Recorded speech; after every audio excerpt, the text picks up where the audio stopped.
Si vous habitez autour de Thiviers, et notamment au lieu-dit Razac, vous avez sans doute entendu parler d'une extension de la mine d'Imerys, une société multinationale. Un collectif s'était créé notamment sur une extension à Lemzour. On avait déjà enregistré sur Radio Libre en Périgord avec l'association Sauvegardons Lemzour, avec le site internet sauvegardons-lemzour.fr. Un autre collectif s'est créé, une association jumelle, qui est pour Razac cette fois-ci, et c'est l'association Sauvegardons Razac qui a utilisé le même nom et qui a organisé récemment une manifestation le 19 août avec près de 150 personnes à Périgueux, un mardi en plus, et accompagnée d'une fanfare, la fanfare invisible qui accompagne les luttes, qui accompagne pour ce genre de lutte. Bonjour François. Bonjour, merci de m'accueillir à votre micro. Avec plaisir. Donc pour cette manifestation, c'était la dernière actualité, mais vous avez fait beaucoup d'autres actions depuis que vous avez su que Imerys allait faire une extension sur le site de Razac. Donc ça avait commencé notamment en 2024. Vous aviez déroulé un parchemin revendicatif devant l'enquêtrice Françoise Gigotier. Oui, effectivement, nous avons commencé, pour être exact, au mois de juin 2024, quand un petit groupe d'habitants se sont rendus compte que Imerys préparait une extension de sa carrière de quartz déjà existante à Saint-Jean-de-Caules, mais pas une extension proche du site existant, mais plutôt une extension à 15 km de là, au nord de Thiviers, sur la colline de Razac, qui appartient au groupe Basalt, qui est l'entreprise qui détient en fait le groupe Carrière de Thiviers.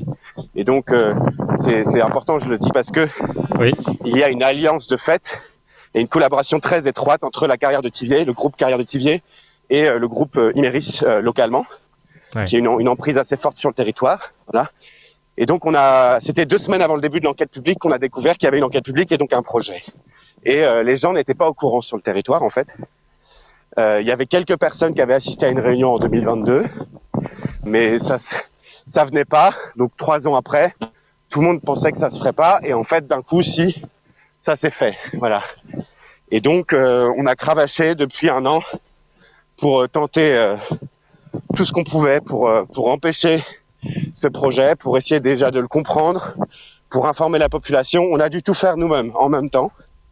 Et malheureusement, aujourd'hui, Imerys a commencé les travaux depuis fin juillet et c'est un véritable passage en force. Et on est en train de s'organiser pour réagir à ça. Voilà, en gros, la situation résumée en quelques phrases. Après, je peux raconter un peu plus tout ce qu'on a fait depuis 1 an. Oui, on va aussi parler de toutes les actions précédentes, bien sûr. Mais revenons plutôt sur le fait que dès qu'il y a une extension d'une mine, il y a une consultation de la population locale. Et donc, c'est pour ça que l'enquêtrice Françoise Gigotier était présente. Oui, en gros, on a réussi en plein été à organiser, donc début juillet d'abord, au tout début de l'enquête publique, une première réunion d'information qui a réuni une centaine de personnes. C'est-à-dire que c'est nous qui avons informé la population. C'est pas Imerys, c'est pas l'État, c'est pas la mairie qui n'avait fait que les placardages, les affichages légaux en mairie et sur site, mais qui n'avait eu aucune communication à ce propos, alors que cette carrière va transformer durablement l'avenir du territoire et en particulier tout ce qui est au nord de Thiviers.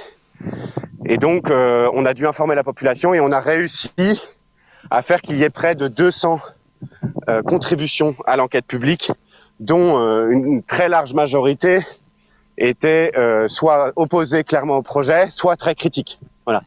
Et malgré tout cela, malgré les actions de sensibilisation, malgré ce geste avec le parchemin dont tu parles, l'enquêtrice publique a émis un avis positif sur ce projet, avec toutefois une réserve importante concernant la sécurité routière, puisque pour venir sur le terrain que Imerys souhaite exploiter, la route est très, pour ceux qui la connaissent, c'est la route qui va de Thiviers à Saint-Joré-de-Chalais, mais pas la nationale.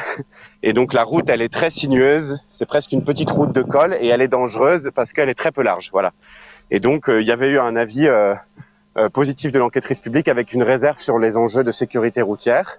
Voilà. Avant de parler des avantages, des inconvénients, revenons toujours sur le non-respect un peu de la démocratie, parce que suite à cette enquête publique, il y a eu plus d'avis défavorables que d'avis favorables. Et pourtant, au conseil de la communauté Périgord-Limousin, c'est bien celle-là, donc dans cette réunion de communauté de communes, vous avez été présent, vous avez fait une action, vous étiez venu avec une banderole, et pourtant le vote a été fait. Oui, c'est ça, c'est-à-dire qu'un mois après l'avis positif de l'enquêtrice publique avait lieu une réunion très importante, mais on n'avait pas compris, nous, à ce moment-là, à quel point elle était importante. On savait qu'elle était importante, mais on n'avait pas compris qu'elle était même décisive. Et c'était la réunion de la communauté de communes qui a voté ce jour-là, effectivement, le changement, la transformation du plan local d'urbanisme intercommunal qui a ouvert la voie à ce que Chiméris Convoite soit autorisé à être exploité en carrière. Nous étions 70 ce jour-là à débarquer en plein conseil communautaire. Je pense que c'était pas arrivé souvent dans le secteur. Et avec une grande banderole qui ont envahi la salle. Voilà, malgré notre présence avec 70 personnes derrière une banderole au sein de la salle où avait lieu cette réunion du conseil communautaire, le vote a quand même eu lieu de manière très confuse. Il a dû être pris à main levée. Normalement, on ne fait pas un vote comme ça à main levée à plusieurs reprises et nous avons fait une erreur. C'est de ne pas attaquer la légalité de ce vote. Mais à ce jour-là, l'association était après. C'était trop tôt pour nous, on n'était pas prêts et on n'a pas su réagir. Donc ça a été un moment un peu à la fois réussi parce qu'on a vu qu'il y avait beaucoup d'élus qui d'un coup s'abstenaient alors que jusque-là, les votes concernant ce sujet étaient tous presque faits à l'unanimité pour. Et là, d'un coup, par notre seule présence, il y avait 9 abstentions parmi les élus du conseil communautaire et même un vote contre de la maire de Mialet. On a eu à la fois un impact ce jour-là et en même temps, on a un peu raté un coche. Donc tout le monde était, en gros, il y avait que du pour, 9 abstentions et un contre. Voilà. Je pense que ça doit être une vingtaine de pour, un truc comme ça. Je ne sais plus exactement le chiffre. Quand les élus voient qu'il y a des mécontentements, qu'ils s'en rendent compte, ils changent peut-être de propos. Donc par rapport au discours que Imeris a sans doute leur a vendu. Donc on peut en venir sur les avantages et inconvénients selon les articles de presse et puis donc selon Imeris et puis les avis favorables qu'on peut lire aussi dans l'enquête publique. Ça revient beaucoup sur la création d'emplois. Donc c'est 6 emplois sur le site de Razac, mais les 50 emplois sur le site du Boudot ne sont pas créés, ils étaient déjà présents. Oui, c'est ça. Bon, ça, c'est de l'enfumage. Hein. Là, il s'agit d'extraire des galets de quartz qu'on pourrait presque exploiter à la main, si vous voulez. Donc, il s'agit juste d'avoir 2 pelleteuses, une concasseuse qui viennent défoncer les sols très rapidement sur une grande surface. Ensuite, ils sont simplement lavés, chimiquement quand même, avec un impact, à l'usine du Boudot à Saint-Jean-de-Caules. Mais en gros, si vous voulez, c'est vraiment tout bénéfice les galets de quartz parce que c'est très peu d'emplois et c'est beaucoup d'argent en échange au vu du nombre d'emplois que ça implique. Voilà, c'est une machine à cash. Les galets de quartz, c'est une machine à cash, ça sert à tout type, c'est transformé en silicium métal et ça sert dans tout type d'industrie. Il y a toujours de la demande pour ces métaux-là. Il y a plein d'applications différentes, depuis le numérique jusqu'au militaire, en passant par l'industrie, l'automobile, la construction. On a besoin de silicium partout, si vous voulez. Oui, alors par contre, la société Imeris, donc c'est un grand groupe, une des multinationales qui n'est pas française d'ailleurs, contrairement à ce qu'on pourrait le dire, parce que les actionnaires sont belges. C'est le groupe Bruxelles-Lambert qui possède, qui est actionnaire en partie de cette société. Et donc le milliardaire belge Gérald Frère, le fils d'Albert Frère, le milliardaire. Et c'est environ 3 milliards de chiffre d'affaires. En fait, miner la planète, c'est gratuit. La nature est gratuite pour toutes les sociétés d'exploitation. C'est comme ça que ça a toujours été fait depuis que la révolution industrielle existe. Et je recommande les auditeurs à aller voir Aurore Stéphan, qui est une spécialiste géologue, ingénieure géologue, spécialiste pour l'extraction minière et qui a fait une interview sur Thinkerview de 3 heures où elle indique vraiment que ce qu'on dit sur les panneaux solaires et puis les énergies renouvelables, toute cette conversion, en fait, les conséquences de tout ça vont être pour la planète plus néfastes que la situation actuelle où de consommer pas en plus pour produire tous ces panneaux solaires. Oui, et puis nous, ce qu'on dit, en fait, si vous voulez, c'est que, tout à fait dans le sens de ce que vous venez de dire, nous, ce qu'on dit, c'est qu'en fait, le discours qui consiste à dire qu'il faudrait qu'on arrête de se plaindre tout le temps, nous, les écolos ou je sais pas quoi, ou les riverains pas contents, réactionnaires parce qu'ils voient que le petit bout de leur nez et que bien sûr, on peut comprendre que quand on a un voisinage comme celui-là, on peut se battre, etc. Mais qu'en fait, c'est quand même de l'égoïsme et des enfants gâtés. On entend souvent le terme d'enfants gâtés. En fait, c'est faux. La réalité, c'est que une mine qui s'ouvre ici, c'est une mine qui s'ouvre ailleurs, à l'autre bout de la planète, en fait. Parce que pour faire des batteries, pour faire tous les types de construction, en fait, on a besoin de mélanges de métaux et dont la plupart sont pas sur le sol européen. Donc, c'est pas parce qu'on fait du lithium ou du quartz ici qu'on va pas arrêter de faire du cobalt ou je ne sais quel autre métal ailleurs sur la planète. Au Congo. En fait. Et donc, évidemment au Congo, mais dans tout un tas d'autres endroits. Et donc, on travaille aussi, nous, de notre côté, avec l'association ici, à faire du lien avec des collectifs dans toute la France qui luttent contre Imerys et contre l'extractivisme, mais pas qu'en France, à l'international aussi, avec ces autres collectifs, on fait du lien avec des activistes, avec des collectifs, avec des communautés qui se battent contre les mêmes entreprises qui exploitent de la même manière, mais évidemment avec une toute autre intensité hors de nos frontières occidentales et avec une plus grande et une violence beaucoup plus énorme évidemment, mais que ce soit au niveau social et au niveau écologique. Mais nous sommes là à faire ce travail-là de lien parce que nous ne voulons pas nous faire enfermer dans ces discours qui nous infantilisent en fait et qui nous font nous dire mais vous utilisez bien des smartphones, il faut bien de la silice pour faire des smartphones ou des photovoltaïques, donc de quoi vous vous plaignez? Mais en fait on est dépendant des smartphones aujourd'hui, on a créé un système, une société qui en 10 ans, 15 ans a rendu l'ensemble de la population dépendante en fait de toutes ces machines qui ne servent à rien d'autre qu'à accroître le contrôle des gouvernements et des grandes entreprises sur les populations et à défaire les liens qui nous unissent, les liens de solidarité, les liens d'entraide et les liens des communautés habitantes partout sur la planète qui sont surveillés, contrôlés, orientés par toutes ces machines qui envahissent nos quotidiens et que nous subissons plus que nous choisissons. Nous ne les choisissons pas, elles nous sont imposées. Et puis c'est l'obsolescence programmée aussi, la société de consommation. Donc on a parlé du groupe Imerys, donc qui fait des bénéfices sur l'extraction de la planète, donc la destruction de forêts par exemple, parce que là des bois sont détruits pour extraire des gisements. Ça pourrait être une société publique où il n'y a pas de bénéfices qui sont envoyés à des actionnaires qui demandent toujours plus, et à donc extraire de toujours plus. Et puis l'obsolescence programmée sur les téléphones, vous en avez parlé, pour les téléphones, les smartphones, là, des téléphones vieux de 10 ans, même j'en ai un de 15 ans, il suffit de changer le système d'exploitation et pas de mettre le Android classique ou de mettre un Apple. On peut mettre Lineage OS ou des systèmes de logiciels libres et le téléphone marche toujours si c'est pas un problème matériel. On peut aussi réparer.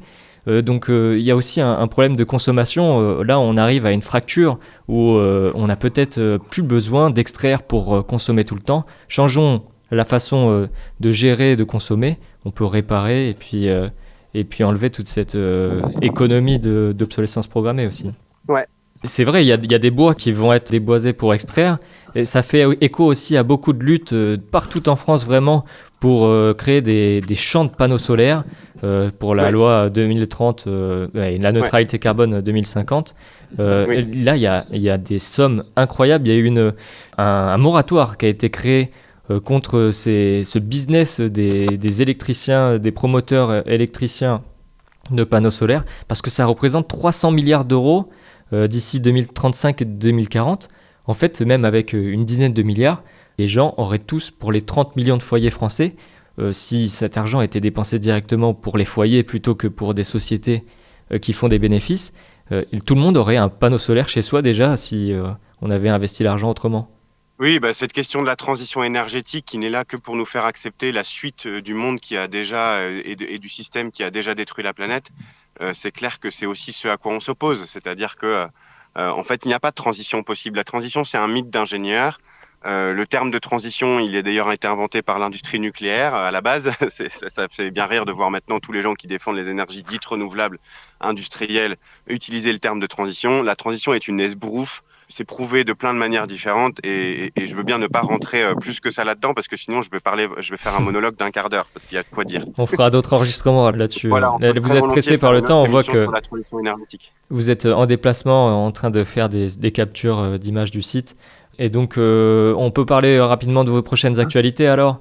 Ce qui est en train de se passer, c'est que du coup, je reprends le fil, suite à ce vote qu'on n'a pas réussi à empêcher fin septembre l'année dernière au Conseil communautaire pour la modification du PLU, nous sommes activés tout l'automne et tout l'hiver, à la fois à faire des liens, comme je le disais, avec des collectifs contre Imerys un peu partout en France, et des collectifs qui luttent contre l'extractivisme sur le reste de la planète. Nous avons fait du lien, nous avons créé notre association, nous avons fait du lien avec les habitantes, les habitants, nous avons recruté un avocat, Maître Ruffier, nous avons fait alliance avec la CEPANSO, avec SOS Forêt d'Ordogne, nous avons maillé un réseau d'habitantes, surtout au niveau des riverains et des riveraines. On n'a malheureusement pas eu le temps de travailler à l'échelle plus large de toute la commune de Thiviers et des alentours, mais déjà on a maillé un réseau d'opposantes et d'opposants qui, notamment pour porter le recours en justice en faisant jouer leur assurance habitation. Et puis au mois de fin mars, nous avons organisé une mobilisation à Thiviers. Nous avons mis 300 personnes dans la rue pour marcher plus de 6 km dans la campagne jusqu'à Pierrefiche, qui est le hameau qui est juste en visibilité du site menacé par Imerys. Et puis au mois de mai, nous sommes allés à Paris et à Bruxelles pour en fait faire une action devant l'AG de l'Assemblée générale des actionnaires d'Imerys, puis devant le groupe actionnaire majoritaire d'Imerys Bruxelles-Lambert à Bruxelles, avec des députés, etc. Avec les autres collectifs contre Imerys, nous avons fait beaucoup de liens. Et puis là, en cette fin de printemps, en mai-juin, nous avons mené une enquête sur le site convoité par Imerys, avec le collectif des naturalistes des terres qui sont venus à plusieurs pour nous prêter main forte et pour faire des relevés naturalistes qui nous ont permis d'établir des preuves scientifiques de deux choses qui démontent complètement l'étude d'impact qui a été réalisée par le bureau Sol Hydro-Environnement basé à Périgueux et qui est co-dirigé par la femme du directeur de la carrière Imerys. Ça, c'est incroyable. Ce qui est quand même quelque chose, donc le directeur d'Imerys qui s'appelle Philippe Dagier de Ruffos, qui est aussi le directeur de la même type de carrière à 150 km d'ici dans le Lot, qui exploite les mêmes galets de quartz, voilà, nos voisins. Il y a conflit d'intérêts. Oui, c'est un des points que l'enquête. C'est pas l'enquêtrice... illégal parce que c'est du privé, donc dans le privé ils ont le droit de faire ça, mais c'est clairement un argument qui troublant, voilà. Et donc nous avons établi les preuves scientifiques de deux choses, c'est que sur ce site il existe des cours d'eau permanents de très bonne qualité. Nous avons les preuves scientifiques qu'ils existent et qu'ils sont là tout le temps. Or ils ne sont absolument pas pris en compte dans l'étude d'impact à aucun moment. S'ils sont considérés seulement comme intermittents. Et puis nous avons trouvé de nombreuses espèces protégées qui, pour la grande majorité, une dizaine, qui, pour la grande majorité, ne sont pas pris en compte dans l'étude d'impact. Et si elles étaient prises en compte dans l'étude d'impact, c'était de manière très réduite par rapport à l'ampleur, notamment le sonneur à ventre jaune, un petit crapaud très mignon, qu'on a trouvé à plein d'endroits sur le site, alors qu'il n'en avait trouvé qu'à un seul endroit. Je vais vite pour pouvoir arriver à là où on en est aujourd'hui. Nous avons fait un rapport de cette étude que nous avons porté à connaissance au service du département, au service de la préfecture et aux commissions des installations classées pour la protection de l'environnement fin juin, avant que le dossier d'Imerys passe cette dernière étape ça s'appelle le CODERS, cette commission. Donc tout le monde était au courant de ce qu'on avait trouvé, qui venait contredire l'étude d'impact faite par Imerys. Et malgré cette alerte que nous avons lancée de manière, on va dire, honorable, c'est-à-dire que nous avons transmis les informations que nous aurions pu garder pour nous. Nous avons donné nos informations pour qu'on puisse dire, écoutez, on vous avait prévenu. Et malgré cela, la préfecture de la Dordogne a émis un arrêté préfectoral, une autorisation environnementale à Imerys, début juillet, de commencer l'exploitation, ce qu'elle a fait le 29 juillet dernier. D'abord en terrassant le site, ainsi qu'en faisant faire à l'entreprise Colas les aménagements, les refuges sur la départementale qui relie Thiviers avec le site menacé, dont je parlais, qui est très dangereuse. Tout cela sans qu'aucun avis des riverains n'ait été pris sur la manière de faire ces refuges pour que les voitures puissent se garer pour laisser passer les camions. Des refuges qui sont très dangereux puisqu'il y a des fossés. Bref, il y a plein de choses à dire là-dessus. Et donc là, pour terminer, nous avons lancé un recours début juillet, suite au début des travaux, par rapport au fait qu'il n'y a aucune dérogation sur les cours d'eau et sur les espèces protégées dans cet arrêté alors qu'elles sont présentes sur le site. Et nous avons eu la chance, alors que nous étions très démoralisés, parce qu'évidemment tout ça a lieu comme l'année dernière pour l'enquête publique, en plein été, alors que les gens sont en vacances ou accueillent leur famille en vacances, etc. etc. C'est inadmissible de manière démocratique de faire à chaque fois des choses en plein été comme ça. C'est ce qui fait qu'on est très en colère et nous avons eu la chance que la rencontre nationale des fanfares militantes, plein de fanfares de toute la France et même de Suisse et d'ailleurs, se sont réunis dans un camping dans le secteur de Chalais et nous a proposé, donc c'est une rencontre nationale qui en gros se réunit une ou deux fois par an pour venir sur un territoire soutenir une lutte.